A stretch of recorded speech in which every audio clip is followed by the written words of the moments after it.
അപ്പോൾ സീനത്തേച്ചി, നമുക്ക് ഇനി ഒരു പെർഫോമൻസ് കാണാനുള്ള സമയമാണ്. അപ്പോൾ എന്തായാലും ചേച്ചിക്ക് വേണ്ടിയിട്ട് ഡാൻസ് കളിക്കാനായിട്ട് ഒരാളല്ല 2 പേരെയാണ് ഇന്ന് ഞങ്ങൾ ഇവിടെ റെഡിയാക്കി ഇരുത്തിയിരിക്കണം. അപ്പോൾ അവരുടെ വിശേഷങ്ങളും അതുപോലെ ഡാൻസിന്റെ വിശേഷങ്ങളും ഒക്കെ നമുക്ക് അവർ വന്നിട്ട് അറിയാം. അവരുടെ ഫസ്റ്റ് ഒരു TV പ്രോഗ്രാമാണ്. അപ്പൊ എന്തായാലും കുറേ വിശേഷങ്ങൾ അവർക്ക് പറയാനുണ്ടാവും.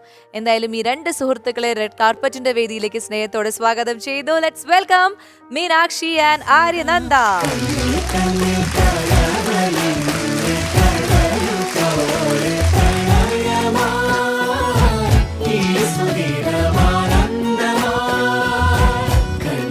അപ്പൊ റെഡ് കാർപ്പറ്റിലേക്ക് സ്വാഗതം. കൃഷ്ണനും രാധയുമായിട്ടാണ് വന്നിരിക്കുന്നത് അല്ലെ?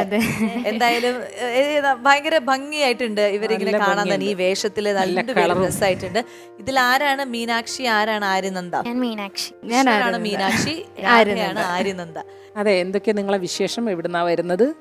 ഞങ്ങള് ആലപ്പുഴ ജില്ലയിലെ ഹരിപ്പാട് നിന്നാണ് വരുന്നത്. 13 വർഷം കൊണ്ട് ഞാൻ ഡാൻസ് പഠിക്കുന്നുണ്ട്.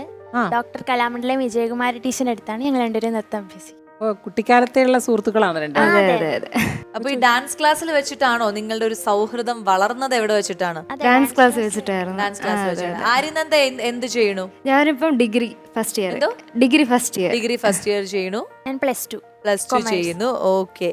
അപ്പോൾ ഈ ഡാൻസ് പഠിച്ച സമയത്ത് നിങ്ങൾ ഒരുമിച്ചുണ്ടായിരുന്നില്ല, ഓൺലൈൻ ത്രൂ ആണ് ഇവർ ഈ ഡാൻസ് പഠിച്ചതെന്നൊക്കെയാണ് ഞാൻ കേട്ടത്. ആണോ? അതെ. എന്താണ് അങ്ങനെ തൊട്ടടുത്തായിട്ട് അല്ലെങ്കിൽ ഡാൻസ് ആ സമയത്ത് എന്ത് പറ്റി നിങ്ങൾക്ക്? അല്ല, ഞാന് ചേർത്തലയിലാണ് ഇപ്പൊ താമസിക്കുന്നത്. അപ്പം ഞങ്ങൾ രണ്ടുപേരും അങ്ങനെ കാണാനുള്ള സാഹചര്യം കിട്ടിയൊരു ബുദ്ധിമുട്ട് കാരണം ഓൺലൈനിൽ പഠിച്ചു. ഈ കൃഷ്ണന്റെ ഈ വിരഹവും പ്രണയവും ഒക്കെ ഓൺലൈനിലൂടെ എങ്ങനെ നിങ്ങൾ കൈമാറി? എക്സ്പീരിയൻസ് കാരണം ഞങ്ങൾ അതൊരു ഭയങ്കര സംഭവമായിരിക്കും. എന്തായാലും ഓൺലൈനിലൂടെ പ്രണയിച്ചും വഴക്കൂടിയും വിരഹവും ഒക്കെ അവതരിപ്പിച്ചു. ഇന്ന് അവർ സംഗമിക്കുകയാണ്. ശരി. അപ്പൊ വേറൊരു കാര്യം എനിക്ക് എടുത്തു പറയാനുണ്ട്. അതായത് മീനാക്ഷി ഈ റെഡ് കാർപ്പറ്റിന്റെ വേദിയിൽ വരാൻ ഒരു കാരണമുണ്ട്, അല്ലെങ്കിൽ ഒരു നിമിത്തമുണ്ട് അല്ലെ? ആ ഒരു കഥ മീനാക്ഷി തന്നെ പ്രേക്ഷകരോട് പറയും. എൻ്റെ അച്ഛന് ഭയങ്കര ആഗ്രഹമായിരുന്നു റെഡ് കാർപ്പറ്റിൽ വരണമെന്ന്. അപ്പം ഇപ്പം അച്ഛൻ കൂടെ ഇല്ല. അച്ഛൻ കോവിഡ് ആയിരുന്നു.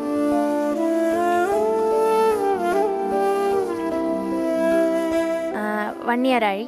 അപ്പം ഇപ്പൊ ഞാൻ ഭയങ്കര എക്സൈറ്റഡ്. അച്ഛന് വേണ്ടി ഞാൻ ഡെഡിക്കേറ്റ് ചെയ്യാ. ഇങ്ങനെ ഒരു ചാൻസ് കിട്ടിയത് ഞാൻ ഭയങ്കര എക്സൈറ്റഡ്. അച്ഛന് ആഗ്രഹം ഉണ്ടായിരുന്നു, അച്ഛന് ഭയങ്കര ആഗ്രഹമായിരുന്നു റെഡ് കാർപ്പറ്റിൽ വരണമെന്ന്. അച്ഛൻ ഈ ഷോ കണ്ടിട്ട് ഇങ്ങനെ ഒരു പ്രോഗ്രാമില് മോളുടെ ഡാൻസ് കാണണം, അങ്ങനെ ഒരു ആഗ്രഹമായിരുന്നു.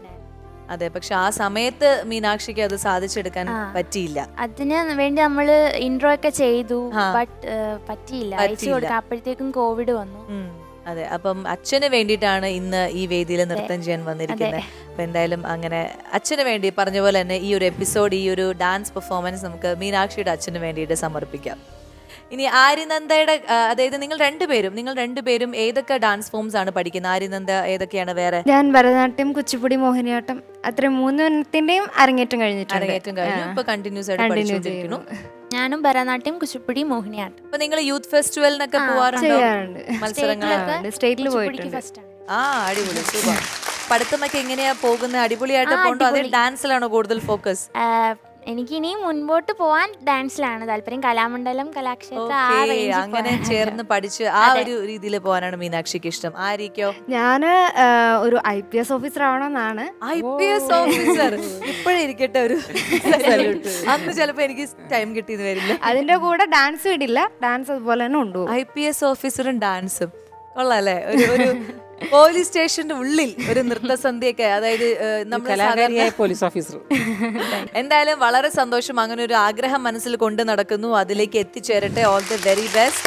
ഇപ്പൊ ഈ ഒരു കോൺസെപ്റ്റ് ഉണ്ടല്ലോ, കൃഷ്ണനും രാധയും, അപ്പൊ നിങ്ങൾ ഇങ്ങനെ ചെയ്യണം, അല്ലെങ്കിൽ ഈ പാട്ടെടുക്കണം, ഈ കൊറിയോഗ്രാഫി, ഇതൊക്കെ ആരുടെയാണ് സൃഷ്ടി? രണ്ടുപേരുടെയും. നിങ്ങൾ തന്നെയാണ് കൊറിയോ ചെയ്തത്. സൂപ്പർ.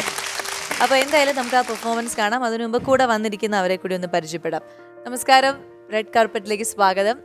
ചേട്ടാ, പേര് പറയൂ.